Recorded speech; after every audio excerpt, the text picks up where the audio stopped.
에베소서 말씀을 계속 살펴보고 있습니다.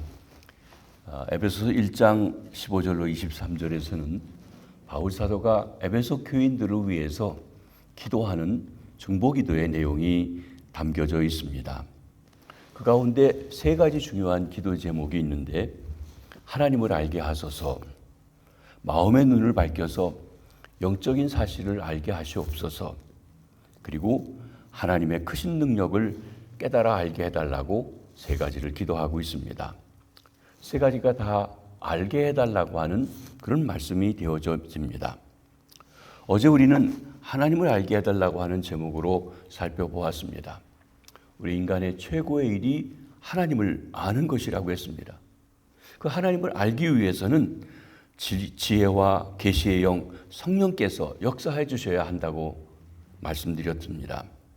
그러나 사도 바울은 우리 성도들이 하나님을 아는 것에 수반되는 것들도 알기를 원하고 있는 것입니다. 오늘 본문의 내용인데, 그것은 하나님이 우리를 불러주신 목적, 그 소망이 무엇인지 알아야 된다. 성도 안에서 하나님이 우리에게 베풀어 주시는 기업의 영광의 풍성함이 무엇인지 알아야 한다. 믿는 우리에게 베푸신 하나님의 능력의 크신이 무엇인지를 알기를 원한다 하는 기도를 계속하고 있습니다. 이를 위해서 있어야 할 일이 있습니다. 그게 뭐냐면 마음의 눈이 밝아져야 한다 하는 것입니다. 오늘은 마음의 눈을 밝혀주소서 우리 제목입니다. 우리에게 육신의 눈이 있을 뿐만 아니라 마음의 눈이 있습니다. 마음의 눈이라고 하는 표현은 우리 마음 속에 하나님을 바라보는 눈이 있는 것처럼 묘사하는 아름다운 표현이죠. 한편에서는 총명이라고 말할 수 있습니다. 사람은 총명이 어두워 있어서 본질상 마음의 눈이 밝아져야 할 필요성을 가지고 있습니다. 에베소서 4장에 보면 우리에게 있는 총명이 어두워진 이야기를 이렇게 말씀하십니다. 그러므로 내가 이것을 말하며 주 안에서 증언하노니 이제부터 너희는 이방인이 그 마음에 허망한 것으로 행함같이 행하지 말라. 그들의 총명이 어두워지고 그들 가운데 있는 무지함과 그들의 마음이 굳어짐으로 말미암아 하나님의 생명에서 떠나 있도다. 그들이 감각 없는 자가 되어 자신을 방탕함에 방임하여 모든 더러운 것을 욕심으로 행하도다. 하나님과 연결되어진 생명에 있어야 되는데 거기서 떠나 있는 것, 그것이 바로 어둠이고 총명이 없다고 말했습니다. 사람은 본래 총명의 기능을 가지고 있습니다. 하나님을 아는 것을 본능적으로 알 수 있도록 해주셨다는 것이에요. 그것이 마음의 눈이라고 이야기합니다. 그런데 죄와 타락으로 인하여서 그 총명의 기능, 하나님을 아는 기능이 마비되어서 바로 사용할 수 없게 됩니다. 총명이 어두워졌습니다. 마음이 어두워졌습니다. 그래서 모든 것을 바로 볼 수 없습니다. 특별히 하나님의 영적인 역사를 깨달아 알 수 있는 힘이 없어진 것입니다. 우리가 예를 들어봅니다. 젊었을 때, 어렸을 때 우리 눈이 밝은데 나이가 60이 넘고 70이 되고 그렇게 되면 백내장이라고 하는 것이 끼어집니다. 눈이 침침하고 잘 보여지지 않습니다. 그래서 백내장 수술을 합니다. 저도 백내장 수술을 했습니다. 그전보다 안경 두께가 많이 얇아지기도 했지만 또 가까이 있는 것은 안경을 벗고도 볼 수 있게 눈이 밝아집니다. 눈이 어두워지게 되었다. 무엇입니까? 무엇인가가 베일에 끼어져 있습니다. 이 사람이 새로운 눈이 필요한 건 아닙니다. 눈을 교체할 수는 없습니다. 그러나 그가 필요한 것은 그 안에 있는 거품, 백내장을 제거하면 됩니다. 백내장을 제거하면 빛을 바로 볼 수 있고 초점을 맞춰 볼 수 있다고 하는 것입니다. 죄 안에 있는 사람의 모습이 바로 그렇습니다. 그는 나면서부터 총명을 가지고 있습니다. 총명의 기능도 있고 능력도 있습니다. 그러나 그것은 영적인 문제에서 사용되지 못하고 있습니다. 어두워졌기 때문입니다. 베일에 가려워져 있기 때문에 그렇습니다. 그래서 하나님의 계시의 영광스러운 빛이 그 앞에 비치고 있음에도 불구하고 보여지지 않는 것이에요. 깨닫지 못해요. 한편에서는 그러한 총명이 그 안에 남아있기 때문에 무엇인가 신을 추구하는 마음들이 사람에게 있지만 바른 하나님을 찾는 힘은 없다고 하는 것입니다. 그러므로 먼저 그 마음의 눈이 밝아져야만 합니다. 영적 통찰력을 가져야 합니다. 그래야 영적 진리를 이해할 수 있는 것입니다. 마음의 눈을 밝혀주시는 것도 역시 성령님이십니다. 성령께서 우리의 마음의 눈에 있는 백내장을 제거하여 밝히 보게 하시는 것입니다. 나아가 성령께서는 그동안 마음의 눈에 시신경을 사용하지 않아서 그 힘을 잃어버린 사람들에게 영적 시신경과 힘과 능력을 발휘할 수 있도록 회복해 주시는 역할을 하십니다. 그래서 성령님과 교제하고 성령님의 인도함을 받으면 아주 예민하게 밝게 하나님의 역사를 보여지고 깨닫게 되어지는 것입니다. 바울 사도가 너의 마음의 눈을 밝히사 하고 기도하신 것은 그리스도인을 위한 기도입니다. 성령으로 인치심을 받은 사람들을 위해서 기도하고 있다는 것이에요. 여러분, 우리 1장 초기에서 하나님이 그리스도 안에서 우리를 구원하셔서 성령으로 인쳐서 하나님의 것 삼아 주셨다고 그랬어요. 그 성령님의 역사가 지속적으로 됨으로 우리에게 총명도 새롭게 해주신 것입니다. 이렇게 마음의 눈을 밝혀달라고 한 기도 속에 몇 가지 사실을 깨닫게 됩니다. 우리가 이 세상을 살아가고 있는 한 우리는 언제나 성령님의 조명을 받아서 밝혀주는 역사가 필요합니다. 여기 처음 들어왔을 때 불이 꺼져서 어둡습니다. 그러면 분별이 되지 않아요. 사주 있는 데에도. 그러나 불을 켜면 여기가 길이 여기 있고 여기가 의자가 있고 여기가 뭐가 있고 우리가 분합니다. 조명입니다. 여러분, 하나님의 말씀도 성령의 조명, 밝혀주심이 없을 때에는 이게 읽으면 답답하고 무슨 말인지 모르겠고 이해도 되지 않는데 성령의 조명하심 속에서 보게 될 때 깨달아지고 알아지고 믿어지고 하는 것입니다. 그렇습니다. 우리는 성령님으로 거듭났어도 구원받았어도 더 이상 성령의 도움이 필요 없는 완전한 사람이 되어지는 것이 아닙니다. 우리가 이 세상을 살아가고 있는 한 연약함을 가지고 있는 한 성령님께서 밝혀주시는 그 조명의 역사를 지속적으로 필요한 것입니다. 그러기에 우리는 늘 성령님의 능력, 성령님의 밝혀주시는 힘을 의존하며 살아가는 것입니다. 영적 지식은 분명 점진적입니다. 바울 사도는 에베소 교인들이 이미 많은 것을 아는 것에 대해서 하나님께 감사하고 있습니다. 그런데 동시에 에베소 교인들이 하나님을 아는 지식에서 더 자라가기를 바라고 있습니다. 성경은 우리가 어린아이로 출발해서 점점 성장해 가고 있다고 합니다. 그렇게 해야 되는 것입니다. 우리를 보면 어렸을 적에 초등학교에서 배우던 것, 중학교에서 배우던 것, 고등학교에서 배우던 것, 대학교에서 배우던 것, 사인이 되어서 배우는 것 달라집니다. 점점 더 성숙해져 갑니다. 그처럼 우리 신앙도 해가 거듭할수록 우리가 신앙이 더 깊어지는 그런 것을 되어야 한다는 것입니다. 자기가 이미 완숙한 지점에 이르렀다고 하는 인상을 주는 그리스도인들처럼 비극적인 것은 없습니다. 우리가 이 땅에서 완전을 이루지 못하고 주께서 주시는 그 목표를 향하여 다름질쳐 가는 것이죠. 우리는 갈수록 영적인 지식과 진리를 아는 총명이 점점 더 자라가야 하는 것입니다.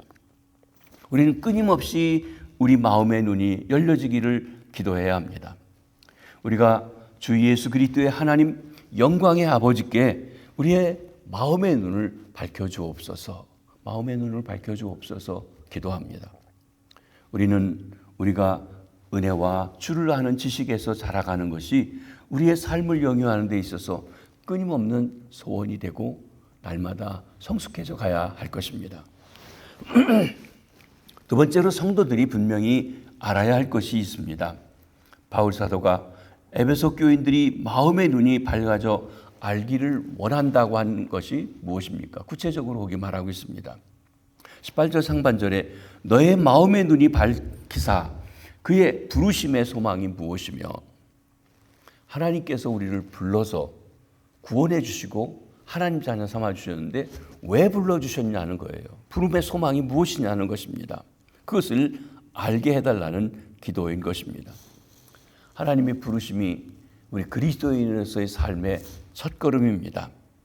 하나님께서 우리실 때 목적 없이 부르지 않으셨습니다. 하나님께서 왜 우리를 부르셨는지 그것을 알기를 원한다고 했습니다. 성경에 보면 하나님은 부유하고 다양한 기도 속에 우리를 부르셨는데 몇 가지를 우리가 살펴봅니다. 하나님은 우리를 그리스도의 것으로 부르셨고 그리스도 예수와 함께 교제하도록 불러주셨습니다.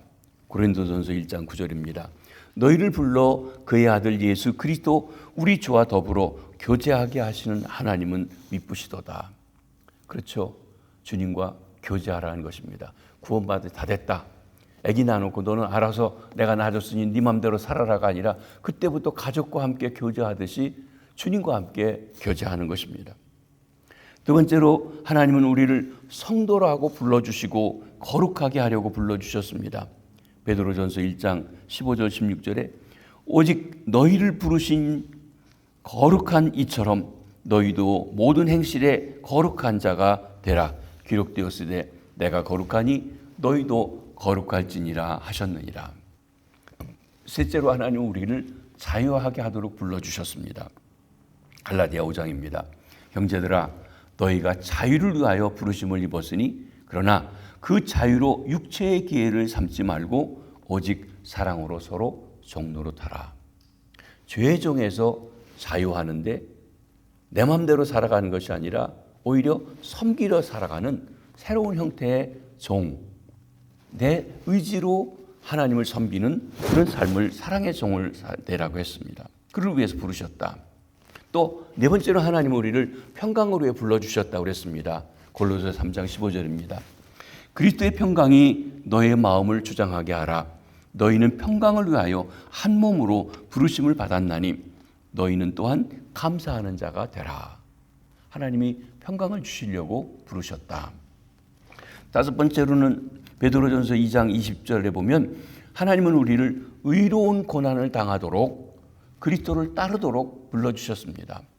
십자가를 주님이 지셨는데 그 십자가로 구원받은 우리는 십자가, 억울하지만 의로운 고난을 당하는 일을 위해서 불러주셨다. 죄가 있어 매를 맞고 참으면 무슨 칭찬이 있으리요? 그러나 선을 행함으로 고난을 받고 참으면 이는 하나님 앞에 아름다우니라. 이를 위하여 너희가 부르심을 받았으니 그리스도도 너희를 위하여 고난을 받으사 너에게 본을 끼쳐 그 자취를 따라오게 하셨느니라. 우리에게 의로운 고난이 있음을 말씀하셨고 그게 우리가 불러주신 목적 중에 하나라고 했습니다. 또한 여섯 번째 하나님은 우리를 영광에 들어가게 하시려고 불러주셨습니다. 데살로니가 전서 2장 12절입니다. 이는 너희를 부르사 자기 나라와 영광에 이르게 하시는 하나님께 합당히 행하게 하려 함이라. 우리를 불러 하나님의 영광에 들어가게 하신다. 이렇게 하나님이 우리를 부르셨을 때 이 모든 것이 하나님의 의중에 있으셨다는 것입니다. 하나님은 그리스도와의 교제, 거룩함, 자유, 평강, 고난, 영광을 누리도록 우리를 불러주신 것입니다. 이는 하나님의 계획하심 속에 살아가는 새로운 삶으로의 부르심 것입니다. 이 안에서 우리는 그리스도를 알고 사랑하고 복종하고 섬기고 그와 교제할 뿐만 아니라 함께 공동체를 이루고 있는 사람들이 서로 교제하며 현재는 우리가 고난과 어려움을 당할지라도 그것을 넘어 언젠가 나타날 영광에 참여하게 하시는 것입니다. 이 모든 것이 그의 부르심의 소망이라고 하는 말씀 속에 담겨져 있는 내용인 것입니다. 바울 사도는 우리의 눈이 열려서 그것을 알게 되기를 기도하고 있는 것입니다. 이 기도의 제목이 저와 여러분의 기도의 제목이 되고 마음의 눈이 열려 하나님의 부르심의 소망이 무엇인지 알게 되시기를 바랍니다. 더 나아가서 18절에는 성도 안에서 그 기업의 영광의 풍성이 무엇인지 알게 되기를 원한다고 했습니다. 18절 너의 마음의 눈을 밝혀 그의 부르심의 소망이 무엇이며 성도 안에서 그 기업의 영광의 풍성함이 무엇이며 하나님의 부르심이 거슬러 올라가서 그리스도 안에서 우리 삶의 시작을 말씀해 주신다고 하면 여기 하나님이 주시는 기업은 우리 부르심의 결국, 종국, 결론에서 얻어지는 것을 말씀하고 있습니다. 여기서 사도 베드로가 이 기업에 대해서 말씀하신 것이 있는데, 베드로전서 1장 4절에 보면 썩지 않고 더럽지 않고 쎄하지 아니하는 유업을 잊게 하시나니 곧 너희를 위하여 하늘에 간직하신 것이라. 우리가 하나님이 우리를 기업으로 여기신다고 하는 말씀 있었지만, 하나님이 우리를 위해서 예비하신 기업이 있다는 것입니다. 그것이 무엇인지도 또한 알아야 됩니다. 하나님의 자녀는 하나님의 후사입니다. 그리스도와 함께 하나님의 것을 유업으로 받을 자라고 얘기했습니다. 그 은혜로 받는 어느 날 그 기업이 우리의 것이 될 것입니다. 그것이 어떤 것인지 우리가 정확히 알아야 됩니다.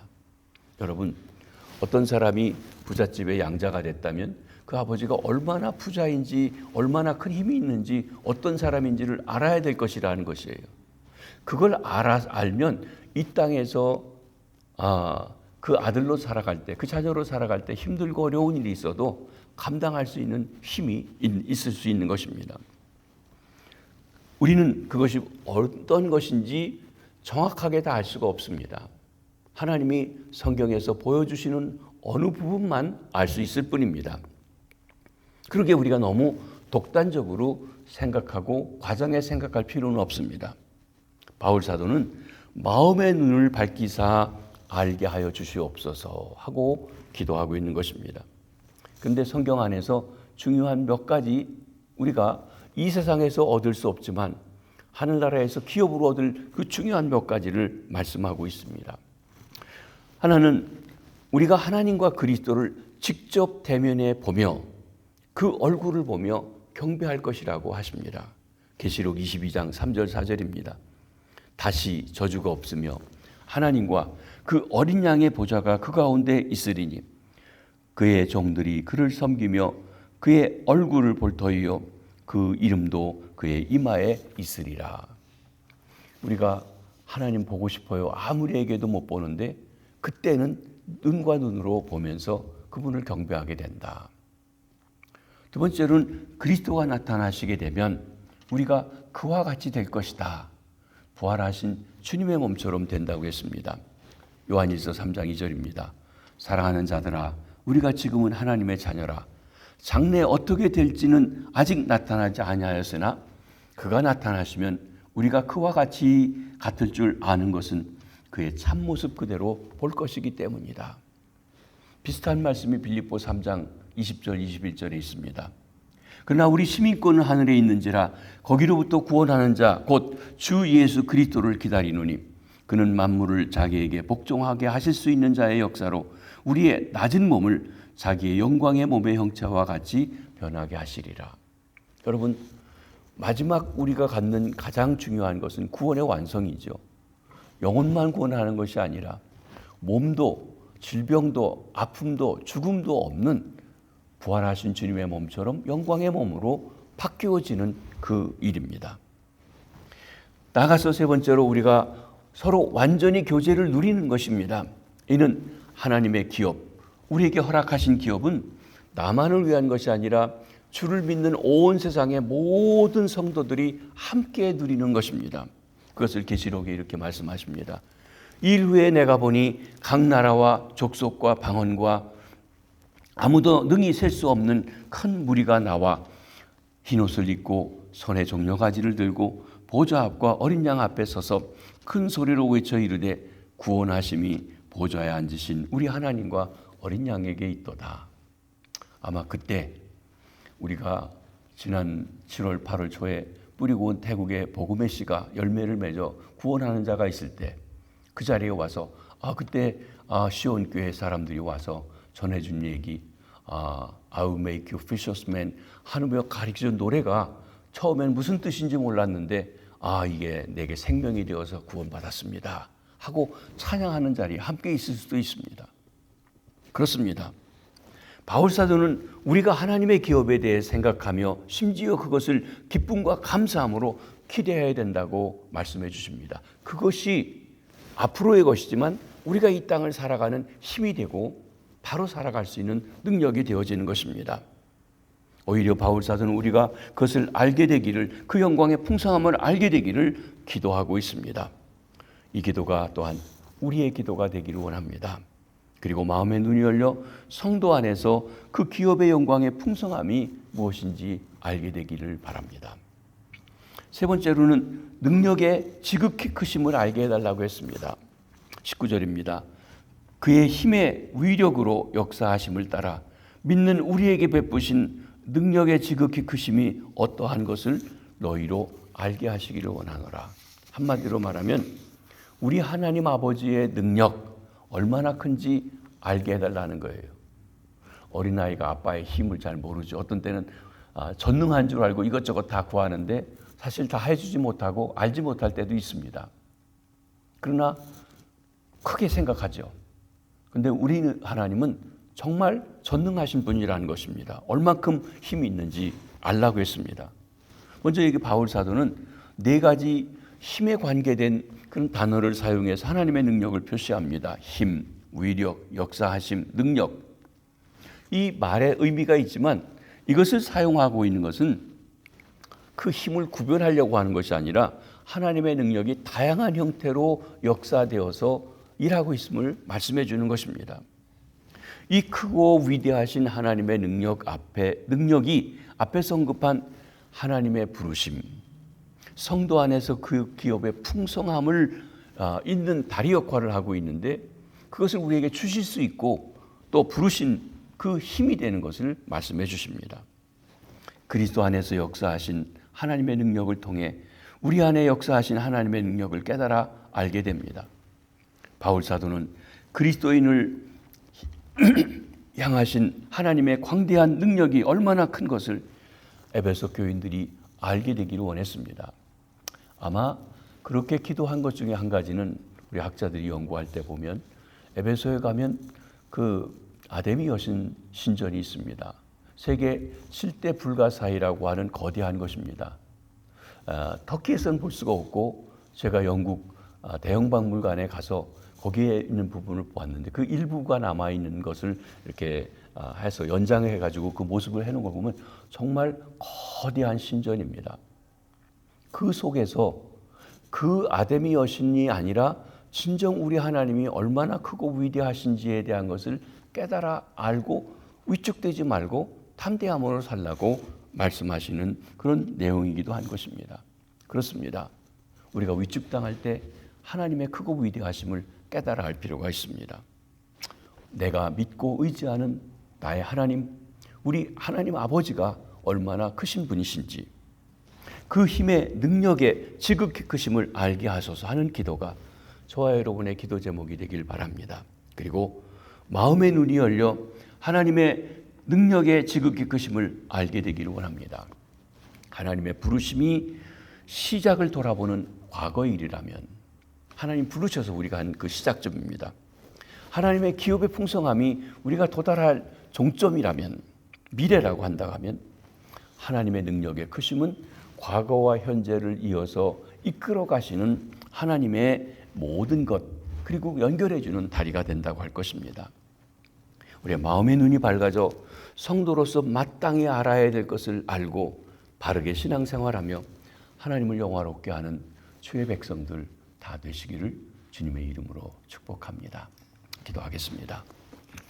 하나님 아버지, 바울 사도가 에베소 교인들을 위해서 기도하는 그 기도의 제목을 봅니다.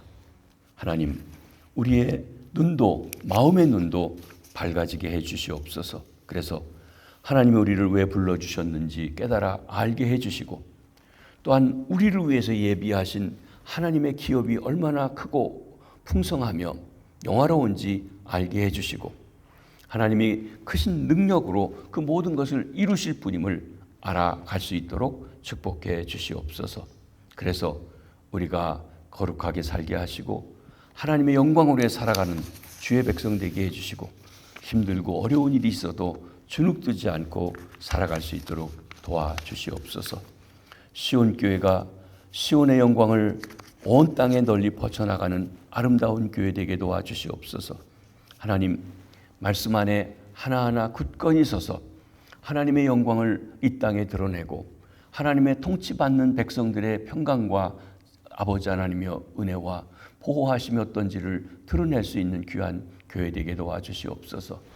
태국에 뿌리고 온 복음의 씨가 열매 맺도록 하나님 역사해 주시고 지속적으로 선교사님들을 보내주시고 그곳에 있는 선교센터를 통해서도 역사하여 주셔서 하나님께 아름다운 열매 있게 도와주시옵소서. 우리 담임 목사님 네 분 아들 결혼이 있어 또 이렇게 북가주에 이번 주 계속 가 계신데 그 가정을 축복해 주시고 신실한 주의 종의 가정으로서 주님을 섬겨 일하도록 은혜 베풀어 주시옵소서. 온 성도들 기름 부어 주시되 하나하나 하루하루 하나님의 믿음이 자라가 장성한 분량에 이르도록 도와주시옵소서. 병상에 있는 환우들을 찾아주시고 특별히 우리 김춘희 권사님 하나님 항암 치료를 받고 있는데 그것을 받을 수 있는 힘을 주시고 아버지 하나님이여 효과가 있어 치료의 능력이 있어 암을 이길 수 있도록 도와주시고 새로운 기쁨이 있도록 역사하여 주시옵소서.